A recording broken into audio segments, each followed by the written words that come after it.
السلام علیکم ورحمۃ اللہ وبرکاتہ۔ ڈائٹ پر بیٹھے جناب وارث پٹھان صاحب، اسپوک پرسن مجلس اتحاد المسلمین، اور یہاں کے امیدوار مجلس اتحاد المسلمین کے جناب محترمہ جہاں آرا شیخ صاحبہ، اور یہاں پر مجلس اتحاد المسلمین کے دیگر قائدین اور سرگرم مجلس اتحاد المسلمین کے کارکن، اور میں شکریہ ادا کرتا ہوں ان بہنوں کا جو وقت نکال کر یہاں پر آئے اور بہت دیر سے یہاں پر بیٹھی ہوئی ہیں، اور یہاں کے جوگیشوری کے رہنے والے وہ عوام یہاں پر جب سے دیر درست سے بیٹھے ہیں اور انتظار کر رہے ہیں جناب وارث پٹھان صاحب کا۔ مجلس اتحاد المسلمین یہاں سے جہاں راج شیخ ایڈوکیٹ کو یہاں سے امیدوار کے طور پر آپ کے سامنے رکھا ہے۔ جیسا کہ آپ جانتے ہیں، بی ایم سی کا الیکشن جیسے ہی بامبے میں آغاز ہوا اور مہاراشٹر میں آغاز ہوا، تمام پارٹیاں یہاں پر سرگرم ہو گئی۔ مجلس اتحاد المسلمین جو کام پر یقین رکھتی ہے اور یہی کوشش کر رہی ہے کہ یہاں پر ایک بہترین لیڈرشپ تیار کی جائے، کیونکہ مہاراشٹر میں الحمدللہ مجلس اتحاد المسلمین لگاتار یہاں پر کام کر رہی ہے اور یہاں پر بہترین لیڈروں کو بھی بنائی ہے۔ جناب وارث پٹھان صاحب کو بامبے سے نہیں بلکہ مہاراشٹر کے ایک بہترین لیڈر تصور کیا جاتا ہے، جو مجلس اتحاد المسلمین کا کارنامہ ہے۔ بیرسٹر اسد الدین اویسی صاحب جب 2014 میں جب دیکھا کہ جو مودی گورنمنٹ آئی اور فرقہ پرستی کو عروج اور فرقہ پرستی کا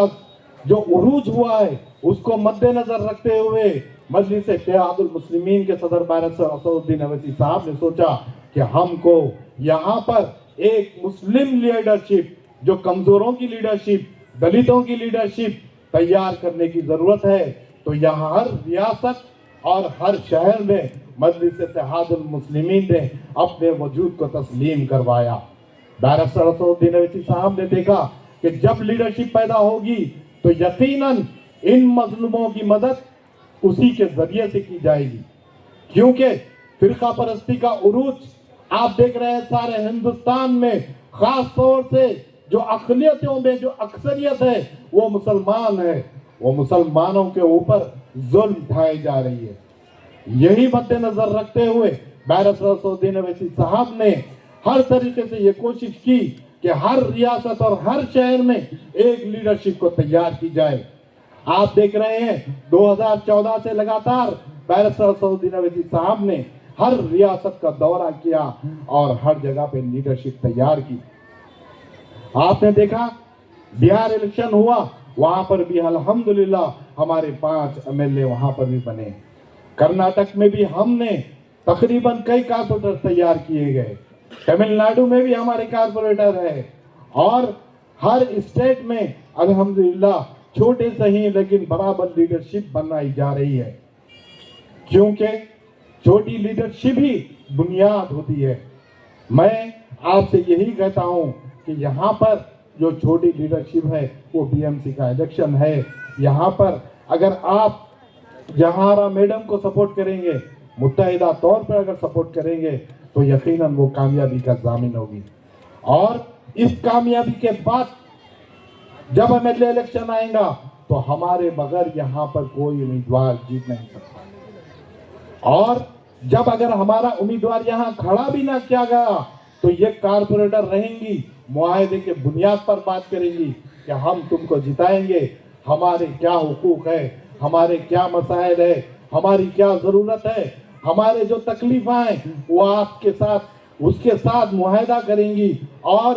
جب ہم ان کی تائید کریں گے۔ لیکن اگر آپ یہاں پر اس بنیاد کو نہیں بنائیں گے تو نہ ہماری طاقت بچے گی، نہ ہمارا کوئی سننے والا ہوگا۔ میں آپ سے ادباً گزارش کرتا ہوں کہ جہارا میڈم ایک لیڈر ہے، الحمدللہ ان کے اندر خدمت خلق کا جذبہ ہے، آپ کا کام کرنا چاہتی ہے، آپ کے درمیان میں رہنا چاہتی ہے، آپ کے مسائل کو جانتی ہے، آپ کے تکلیفوں کو جانتی ہے، اور یہاں پر جو فرقہ واریت بھی ہو رہی ہے وہ بھی جانتی ہے، اور انشاءاللہ وہ برابر آپ کے درمیان میں رہ کر مقابلہ کرے گی۔ تب مقابلہ کرے گی جب ان کو طاقت آپ لوگ دیں گے۔ میں آپ سے یہی امید کرتا ہوں کہ آپ لوگ متحدہ طور پر منظم انداز میں اگر ایک طرفہ ووٹ ڈالیں گے تو یقیناً جہارا میڈم کامیاب ہوگی۔ میں آپ سے ادباً گزارش کرتا ہوں کہ آپ لوگ کن باتوں میں مت آئیے، متحد ہو جائیے، انشاءاللہ کامیابی ضرور ہوگی، اور یہ کامیابی انشاءاللہ نصر الدین اویسی صاحب کی بھی طاقت بنے گی۔ میں آپ سے آخری مرتبہ یہی گزارش کرتا ہوں، 15 تاریخ کو پولنگ ڈے ہے، پتنگ کا نشان ہے، جہارا میڈم کو آپ ووٹ دیجئے۔ انشاءاللہ اگر آپ لوگ متحد ہو جائیں گے تو یقیناً کامیابی ہوگی، اور بیرسٹر نصر الدین اویسی صاحب کی طاقت مضبوط ہوگی۔ شکریہ، السلام علیکم۔